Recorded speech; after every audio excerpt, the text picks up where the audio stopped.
Hello everyone, welcome to day 111 of playing chess every day for you. Let's find the game. We're starting as black, and we get b3, and that's the first move. So I want to play d5 here. Bishop out. I can play knight c6 here.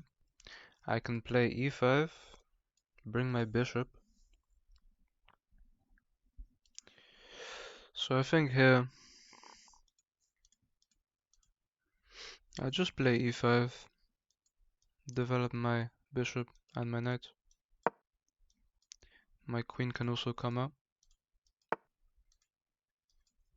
We're probably gonna see d4 as the next move, so just develop naturally. d4, I can probably just push.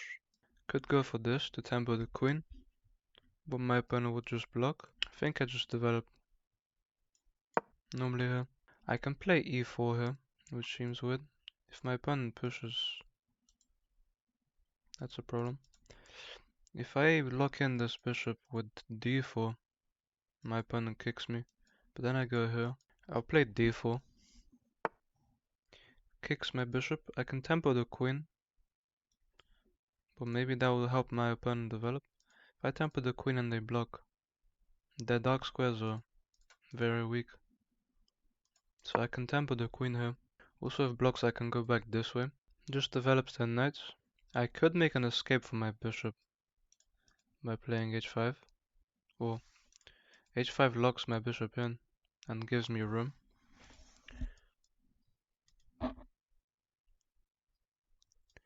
I want to develop my bishop, I'm not sure why.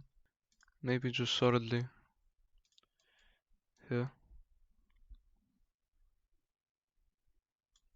Holding everything. If my opponent goes to kick me. My opponent doesn't go to kick me. They actually go for this instead. Bishop here would be very powerful. I can just castle here. If they kick me, I just go back.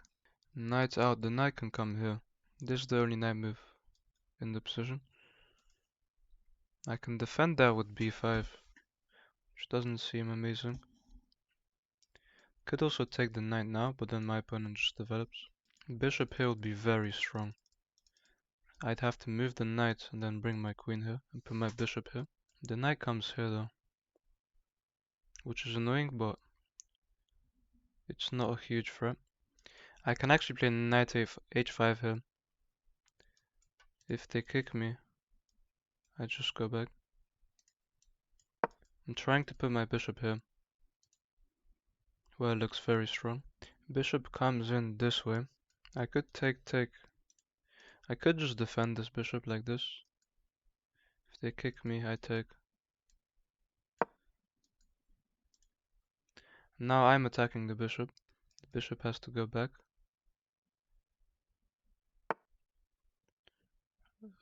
That just loses the bishop. I can just take. I win the piece. Decides to push. That's okay. If I take, there's no way the opponent can attack my queen. So I just take. And my position is beautiful. I can jump my knight into f5 or f4. It puts a lot of pressure on the king. I can give a check. I can take the knight. If I go here and the knight takes. If I go here and knight takes, I think I don't take the queen first. I'll lose the bishop. Oh wow, if I go here and they take. If I take, queen takes. It's okay. Rook back.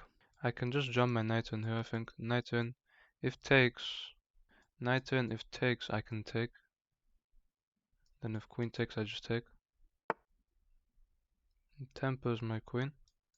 I do have this check, which looks very strong. The king has to move into discoveries.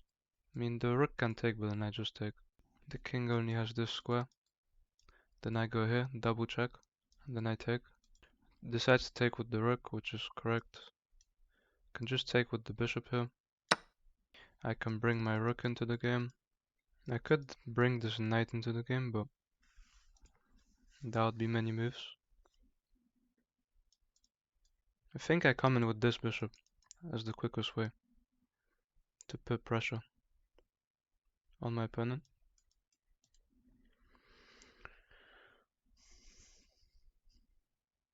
My king's very safe. I'm just completely winning here. Looking for a queen trade, which makes sense. I can take the queen and then develop my bishop with tempo. I don't have any checks. If I go ahead, the knight takes, which is a problem. I'll just take. My bishop's fine. I can take here. Rook takes. I can't attack the rook, but I can develop my bishop just with tempo. Develops the knight, but it doesn't actually attack anything. I just take here. Brings the rook. After takes, takes. I can also attack the rook now. The rook goes back. I go here. Rook has to fully move. And then I can bring my rook. This move. Yeah, so I can force the rook away. Maybe I should have just taken the knight.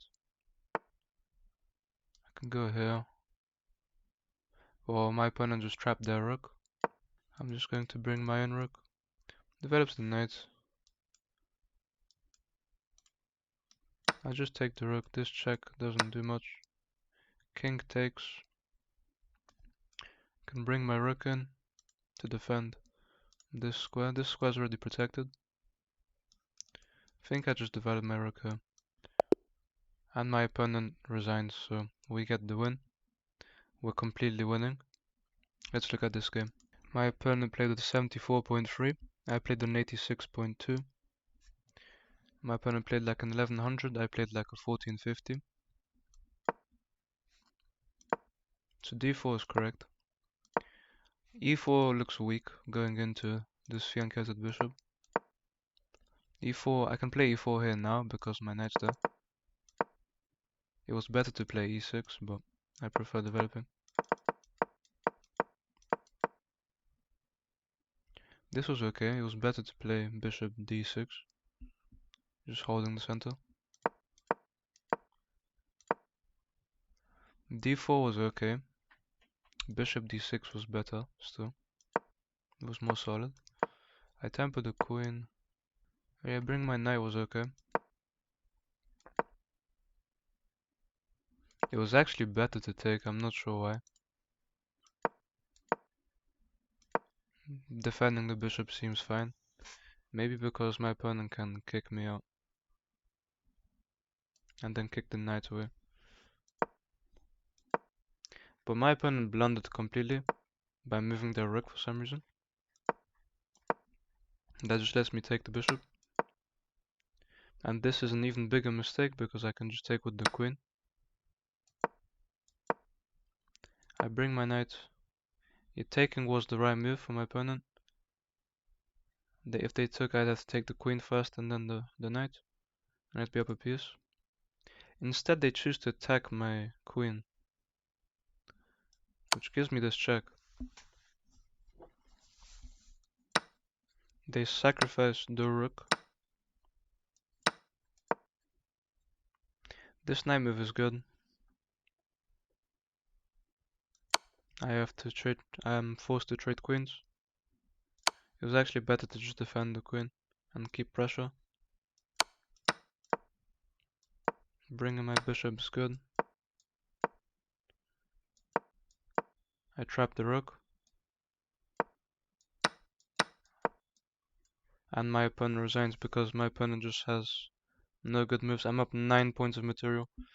I have 2 rooks and 2 pieces against my opponent's 3 pieces. I'm completely winning. In this position I also have more pawns. 2 more pawns. And they're outside pass pawns, so this game will just be an easy win.